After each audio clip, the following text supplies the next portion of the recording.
Line chart का use करके उनको प्लॉट करने का ट्राई करेंगे तो हमें एटलीस्ट एक दिन के लिए 4 पॉइंट्स की ज़रूरत है।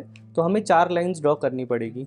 बट वहाँ पे सेलर्स की एंट्री हुई और सेलर्स ने बोला ख़त्म, टाटा बाय बाय, और वो स्टॉक को नीचे लेके आ गए वापस। इसमें एक रेक्टेंगुलर बॉडी होती है कैंडल की, और उसके ऊपर और नीचे शैडो निकल रही होती है। 2 लाइंस होती है जिससे हम आइदर शैडो और विक बोलते हैं। हेलो दोस्तों, कैसे हैं आप सब? स्वागत है आपका इस नए वीडियो में। लास्ट वीडियो में हमने टेक्निकल एनालिसिस में ट्रेंड की बात करी थी। आज हम उसी डिस्कशन को आगे बढ़ाएंगे और इस वीडियो में हम लोग कैंडलस्टिक्स के बारे में बात करेंगे।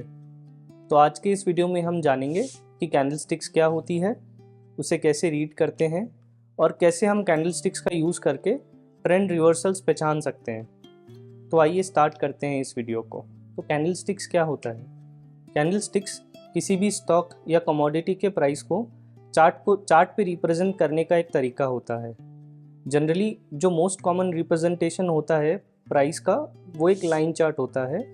हम लोग एक्स एक्सिस पे टाइम और वाई एक्सिस पे प्राइस का ग्राफ लेते हैं और एक लाइन चार्ट प्लॉट कर देते हैं, जिससे हमें प्राइस के वेरिएशन दिखता है टाइम के साथ। बट इसमें क्या प्रॉब्लम होता है कि जो हमारा स्टॉक मार्केट है, मान लीजिए वो सुबह खुलता है, ठीक है, और दोपहर तक चलता है, ठीक है। तो जब वो खुलता है और वो जब 3:30 बजे तक चलता है, तो उसमें एक बहुत सारी एक्टिविटीज़ होती है। जैसे एक ओपनिंग प्राइस होता है, एक क्लोजिंग प्राइस होता है, एक उसका हाई और लो होता है डे का, ठीक है। तो दिन में एटलीस्ट हमारे पास 4 पॉइंट्स होते हैं रिप्रेजेंट करने के लिए। अगर आप सिर्फ एक सिंपल लाइन चार्ट का यूज़ करके उनको प्लॉट करने का ट्राई करेंगे तो हमें एटलीस्ट एक दिन के लिए 4 पॉइंट्स की ज़रूरत है। तो हमें 4 लाइंस ड्रॉ करनी पड़ेगी। इसलिए लाइन चार्ट जो होता है वो इतना इफेक्टिव नहीं होता है वो day to day activities represent करने के लिए चार्ट पे। इसके लिए ही कैंडलस्टिक्स का हम यूज़ करते हैं। तो जनरली कैंडलस्टिक्स जो होती है वो ये चारों इन्फॉर्मेशन, जो कि डे का हाई, डे का लो, डे का ओपनिंग और डे का क्लोजिंग, वो चारों पॉइंट्स एक ही कैंडल में हम रिप्रेजेंट कर सकते हैं। तो हमें एक दिन के लिए या किसी भी टाइम फ्रेम में एक पॉइंट पे चारों चीज़ें मिल जाती है। इसके लिए हम कैंडलस्टिक्स का यूज़ करते हैं। ये जो कैंडलस्टिक्स का कॉन्सेप्ट है, ये 19th सेंचुरी में एक जापान के राइस ट्रेडर थे, उन्होंने इन्वेंट किया था सेम चीज़ें रिप्रेजेंट करने के लिए, जो कि हम आज तक स्टॉक मार्केट में यूज़ करते हैं। तो कैंडलस्टिक्स में क्या होता है? कैंडलस्टिक में एक रेक्टेंगुलर बॉडी होती है कैंडल की, और उसके ऊपर और नीचे शैडो निकल रही होती है। 2 लाइंस होती है जिससे हम आइदर शैडो और विक बोलते हैं। आज के इस वीडियो में हम लोग उसको शैडो से रिप्रेजेंट करेंगे, बट आप उसको विक भी बोल सकते हैं। जनरली जो कैंडल्स होते हैं वो रेड और ग्रीन कलर के होते हैं। जो ग्रीन होता है वो बाइंग रिप्रेजेंट करता है कि आज के दिन बाइंग हुई है, और जो रेड होता है वो सेलिंग रिप्रेजेंट करता है कि आज के दिन सेलिंग हुई है। तो अब हम रेड और ग्रीन कैंडल को बारी बारी समझते हैं कि इसमें ये कैसे रिप्रेजेंट होती है और इसमें क्या डिफरेंसेस होते हैं। तो मान लीजिए कि एक स्टॉक है, वो आज सुबह 90 रुपीज़ पे ओपन होता है, राइट। उसका फर्स्ट प्राइस 90 रुपीज़ है। वो थोड़ा सा नीचे जाता है 85 रुपीज़ तक। फिर थोड़ी देर बाद उसमें और बाइंग आती है और वो 85 रुपीज़ से 100 रुपीज़ तक पहुंच जाता है, और डे क्लोज होते होते 3:30 बजे तक वो 97 रुपीज़ पे बंद हो जाता है। तो आप देखेंगे कि वो खुला 90 रुपीज़ पे था और बंद 97 रुपीज़ पे हुआ, राइट। तो उसमें अल्टीमेटली आज के दिन बाइंग आई है, ठीक है। तो उसका जो कैंडल बनेगा that will be of green colour, वो ग्रीन कलर का होगा। और हम उसे रिप्रेजेंट कैसे करेंगे कि जो कैंडल का रेक्टेंगुलर पार्ट होता है उसका जो बॉटम होगा, बॉडी का जो बॉटम होगा, वो 90 रुपीज़ रिप्रेजेंट करेगा because it is the opening price. जो बॉडी का अपर एंड होगा वो क्लोजिंग रिप्रेजेंट करेगा, दैट विल बी 97 रुपीज़। और जो उसके शैडो का जो टॉप है और जो शैडो का नीचे वाली शैडो का जो बॉटम है, वो उसका लोएस्ट और हाईएस्ट प्राइस रिप्रेजेंट करेगा। तो lowest price was 85 and the highest price was 100 rupees. तो ऐसे ग्रीन कैंडल का फॉर्मेशन होता है, जिसके अंदर जो बॉडी का लोएस्ट पोर्शन होता है वो ओपनिंग रिप्रेजेंट करता है, और जो टॉप पोर्शन होता है वो क्लोजिंग रिप्रेजेंट करता है, और जो शैडो का टॉप और बॉटम है वो lowest price of the day and the highest price of the day represent करता है। तो अब यही कॉन्सेप्ट से हम रेड कैंडल समझते हैं। तो रेड कैंडल में क्या होता है कि जो उसका ओपनिंग प्राइस होता है वो क्लोजिंग प्राइस से ऊपर होता है, मतलब जहाँ पे वो कैंडल ओपन हुई थी उसके नीचे वो क्लोज होती है, तभी उसके अंदर सेलिंग आती है और वो रेड कलर से रिप्रेजेंट होती है। तो मान लीजिए कोई स्टॉक है, वो 100 रुपीज़ पे ओपन हुआ था, वो थोड़ा सा ऊपर जाता है 105 तक, फिर उसमें सेलिंग आने लगती है, वो आ जाता है 90 रुपीज़ तक नीचे, and then at the end of the day वो 95 पे जाके क्लोज हो जाता है। तो आप देखेंगे कि वो ओपन हुआ था 100 रुपीज़ पे और वो क्लोज हो रहा है 95 पे। इसका मतलब आज उस पर सेलिंग प्रेशर था, इसलिए वो कैंडल रेड कलर से रिप्रेजेंट होती है, क्योंकि उसकी जो ओपनिंग प्राइस होती है वो क्लोजिंग प्राइस से ऊपर होती है। और जो बॉडी का ऊपर वाला पार्ट होता है वो ओपनिंग रिप्रेजेंट करता है, और नीचे वाला जो पार्ट होता है वो क्लोजिंग रिप्रेजेंट करता है, एग्जैक्टली अपोजिट टू जो हमने ग्रीन कैंडल में देखा था। तो इन दोनों कैंडल्स को हम ऐसे रीड करते हैं, रेड और ग्रीन कैंडल को। तो आई होप आपको इन दोनों कैंडल्स का डिफरेंस समझ में आया होगा, और अगर आप चार्ट पे दोनों कैंडल्स देखेंगे तो आपको समझ में आएगा कि कहाँ पे बाइंग इंडिकेट हो रही है और कहाँ पे सेलिंग इंडिकेट हो रही है। अब ये जो दो कैंडल्स है ये मैंने आपको डे के रेफरेंसेस के हिसाब से बताई है, बट आप इनको किसी भी टाइम फ्रेम के लिए देख सकते हैं। मतलब अगर आपको एक वीक का कैंडल देखना है तो आप सेम कॉन्सेप्ट लगा के वीक का कैंडल भी देख सकते हैं कि एक कैंडल है जो कि एक वीक की ओपनिंग, क्लोजिंग, हाई और लो रिप्रेजेंट कर रहा है। सिमिलरली आप 5 मिनट्स की भी क्लोजिंग, ओपनिंग, ये सब चीज़ें वो कैंडल से रिप्रेजेंट कर सकते हैं। मतलब टाइम फ्रेम आप कुछ भी चूज़ कर सकते हैं, दोनों कैंडल्स का कॉन्सेप्ट सेम रहेगा। तो आइए अब हम जानते हैं कुछ स्पेशल टाइप के कैंडल स्टिक्स जो कि बहुत ही यूज़फुल होते हैं ट्रेंड रिवर्सल्स आइडेंटिफाई करने के लिए। What do I mean by trend reversals? मान लीजिए कि कोई स्टॉक है जो काफ़ी दिनों से ना नीचे गिर रहा है या काफ़ी दिनों से एक साइडवेज फॉर्म में है, ठीक है।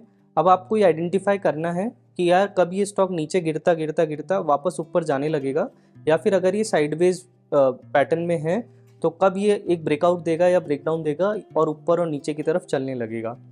तो अगर हमें कोई ऐसी कैंडल स्टिक्स मिल जाए किसी ऐसे पार्ट पे, तो हम ये आइडेंटिफाई कर पाएंगे कि अच्छा अब यहाँ से ना ट्रेंड रिवर्सल्स हो सकता है। तो इस वीडियो में हम दो ऐसे स्पेशल कैंडल स्टिक की बात करेंगे जिससे हम ट्रेंड रिवर्सल्स आइडेंटिफाई कर सकते हैं। जो फर्स्ट टाइप का कैंडल होता है उसे हम बोलते हैं मारू बजू कैंडल, या फिर उसे किंग कैंडल भी बोला जाता है। इस कैंडल में क्या स्पेशल होता है ना कि इसकी जो बॉडी होती है वो बहुत ही ज़्यादा बड़ी होती है और इसके जो शैडो होते हैं वो बहुत ही ज़्यादा छोटे होते हैं।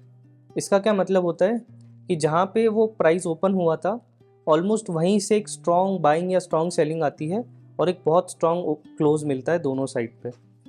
ये क्या रिप्रेजेंट करता है कि जिस भी साइड का वो कैंडल है, मतलब ग्रीन कैंडल है या रेड कैंडल है, वो बहुत ही ज़्यादा स्ट्रॉन्ग है, उसमें कुछ ज़्यादा मूवमेंट नहीं हुआ था और एक ही साइड का ट्रेंड अच्छे से उसने फॉलो किया। तो अब एक एग्जाम्पल से समझते हैं इस चीज़ को। तो मान लीजिए कि एक स्टॉक है वो धीरे धीरे ना डाउन ट्रेंड में था, धीरे धीरे नीचे आ रहा था, और सडनली आपने देखा कि आज के दिन यहाँ पे एक बहुत ही बड़ी किंग कैंडल बन गई है जिसकी बॉडी बहुत बड़ी है और विक्स बहुत छोटे हैं, और वो एक बाइंग साइड की कैंडल है, ग्रीन कैंडल है। तो इसका क्या मतलब होता है? इसका प्रोबेबली ये मतलब है कि अभी तक सेलर्स बहुत डोमिनेंट थे, वो प्राइस को नीचे लेके आ रहे थे, बट आज बायर्स ने एंट्री ली और इतनी स्ट्रॉन्ग एंट्री ली कि जनरली जो सेलिंग की कैंडल्स थी छोटी छोटी या जिस भी साइज़ की, उससे बड़ा और उससे स्ट्रॉन्ग कैंडल उन्होंने एक बाइंग साइड में बनाया। तो बहुत ज़्यादा प्रोबेबिलिटी है कि यहाँ से इस स्टॉक का ट्रेंड चेंज हो सकता है। अब जो एक डाउनवर्ड ट्रेंड वो दिखा रहा था वो अब बंद हो सकता है। तो यहाँ पे आप इस स्टॉक को एक वॉच लिस्ट में अपनी डाल सकते हैं कि यार यहाँ से ना स्टॉक घूम सकता है और उसका ट्रेंड चेंज हो सकता है। ये सिमिलर चीज़ आप एक रेड कैंडल के साथ भी देख सकते हैं कि अगर एक स्टॉक कंटिन्यूसली ऊपर की तरफ जा रहा था और सडनली ऊपर की तरफ एक रेड कैंडल बनता है, किंग कैंडल, जो कि नॉर्मली उसकी बॉडी बहुत बड़ी है और वो बाकी जो पिछले वाले कैंडल से उससे काफ़ी ज़्यादा बड़े साइज़ का है, तो आप यहाँ पे मान सकते हैं कि सेलर्स डोमिनेंट हो गए हैं और अब ये प्राइस को नीचे ड्रैग कर सकते हैं और इसका ट्रेंड चेंज कर सकते हैं। अब हम दूसरी टाइप के कैंडल के बारे में बात करते हैं जिसे हम बोलते हैं डोजी। डोजी कैंडल में क्या होता है कि जो कैंडल की बॉडी होती है ना वो बहुत ही छोटी होती है और जो उसके शैडो होते हैं ना वो बहुत ज़्यादा बड़े होते हैं। तो ये क्या सिग्निफाई करता है? ये सिग्निफाई करता है कि ये जो कैंडल है ना ये एक इनडिसीजन की कैंडल है। तो इसे एक एग्जांपल से समझते हैं। मान लीजिए एक स्टॉक ओपन होता है 100 रुपीज़ पे। पहले बायर्स आते हैं, बायर्स उसको ऊपर ले जाने की कोशिश करते हैं, वो उसको सक्सेसफुली 105 तक लेके जाते हैं, बट वहाँ पे सेलर्स एक्टिव हो जाते हैं और वो फिर से इस प्राइस को वापस 100 रुपीज़ और उसके नीचे 95 रुपीज़ तक लेके चले जाते हैं। बट आप देखेंगे कि 95 रुपीज़ पे फिर से बायर्स एक्टिव होते हैं और वो फिर से उस प्राइस को 100 रुपीज़ तक लेके आ जाते हैं, और ऑलमोस्ट जो क्लोजिंग होती है वो ओपनिंग के एकदम पास में होती है और शैडो तो दोनों साइड का होता है वो काफ़ी बड़ा होता है। तो ये क्या रिप्रेजेंट कर रहा है कि जो बायर्स और सेलर्स है ना उनके अंदर बहुत ज़्यादा टफ कंपटीशन है और दोनों एक दूसरे को इक्वली कॉम्पीट कर रहे हैं। तो जो ट्रेंड है वो कहीं भी जा नहीं पा रहा है, मतलब वो डिसाइड नहीं कर पा रहा है कि ऊपर जाना है या नीचे जाना है, बिकॉज दोनों इक्वली एक्टिव हैं। तो आप देखेंगे कि किसी भी ट्रेंड में, लेट्स से कि अगर एक स्टॉक ऊपर जा रहा है और सडनली आपको एक ऐसा कैंडल मिलता है, एक डोजी कैंडल, तो यहाँ पे आप देख सकते हैं कि अब जो बाइंग ट्रेंड था वो थोड़ा सा स्लो डाउन हो सकता है, बिकॉज सेलर्स भी इक्वली कॉम्पीट कर रहे हैं यहाँ पे। तो मे बी एक स्टॉक है वो साइडवेज रेंज में जा सकता है, या फिर जो उसका अप ट्रेंड है वो थोड़ा सा स्लो हो सकता है। अब आप देखेंगे कि ये जो कैंडल होती है ना, इसके दो वेरिएशंस होते हैं जो कि हमें ट्रेंड रिवर्सल आइडेंटिफिकेशन में हेल्प करते हैं। जो पहला वेरिएशन होता है उसे हम बोलते हैं अ बुलिश हैमर। तो हैमर का शेप आप लोग जानते हैं कैसा होता है, नीचे एक डंडा होता है और ऊपर उसके जो उसकी बॉडी होती है, मेन पार्ट होता है। तो सेम आप ये कॉन्सेप्ट कैंडल स्टिक्स में अप्लाई करिए। तो जो डोजी है जिसके अंदर जो उसकी बॉडी बहुत छोटी है और दोनों साइड पे उसके शैडोज़ हैं, अगर मान लीजिए कि वो जो ऊपर वाला शैडो है वो पूरा गायब हो जाता है, जो बॉडी है वो एकदम टॉप पे आ जाती है और नीचे एक बहुत बड़ा शैडो अगर उसके बन जाए, तो उसका जो शेप है वो एकदम हैमर जैसा दिखेगा। और वो क्या रिप्रेजेंट करता है, वो ये चीज़ रिप्रेजेंट करता है कि जहाँ पे प्राइस ओपन हुआ था, लेट्स से 100 रुपीज़ पे ओपन हुआ था, तो सेलर्स उसे बहुत स्ट्रांगली नीचे लेके गए 90 रुपीज़ तक।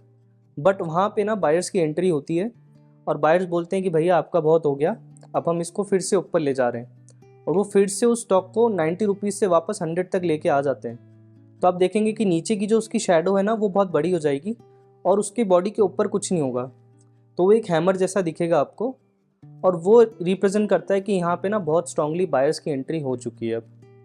तो स्पेशली ये कहाँ पे काम आता है कि मान लीजिए एक स्टॉक नीचे गिरता आ रहा था और सडनली आपको दिखता है कि दिन की जब शुरुआत हुई तो सेलर्स ने उसे बहुत नीचे पुश कर दिया, बट वहाँ पे बायर्स आए और वो बोले सेलर्स को कि भैया अब आपका हो गया है, अब हम आ चुके हैं और अब हम इस स्टॉक को फिर से पुल बैक करके पूरा ऊपर ले जाएंगे। वो फिर से उस स्टॉक को पूरा अपने ओपनिंग प्राइस पे लेके आ जाते हैं और वहाँ पे क्लोज आता है। तो यहाँ पे आप मान सकते हैं कि मोस्ट प्रोबेबली अब बायर्स की एंट्री हो गई थी, अब बायर्स इसे ऊपर ले जाने की पूरी कोशिश करेंगे और यहाँ पे एक ट्रेंड रिवर्सल ऑलमोस्ट हो सकता है। जो दूसरा वेरिएशन होता है उसे हम बोलते हैं हैंगिंग मैन, जो कि बुलिश हैमर का एकदम अपोजिट होता है। इसके अंदर क्या होता है कि जो कैंडल की बॉडी होती है वो नीचे की तरफ होती है और जो उसकी शैडो होती है वो ऊपर की तरफ बहुत बड़ी होती है और बॉडी के नीचे की साइड कुछ नहीं होता है। तो अगर ये क्या रिप्रेजेंट करता है कि स्टार्टिंग में, डे की स्टार्टिंग में जो बायर्स थे उन्होंने उस एक स्टॉक को बहुत ऊपर ले जाने की कोशिश करी, बट वहाँ पे सेलर्स की एंट्री हुई और सेलर्स ने बोला ख़त्म, टाटा बाय बाय, और वो स्टॉक को नीचे लेके आ गए वापस।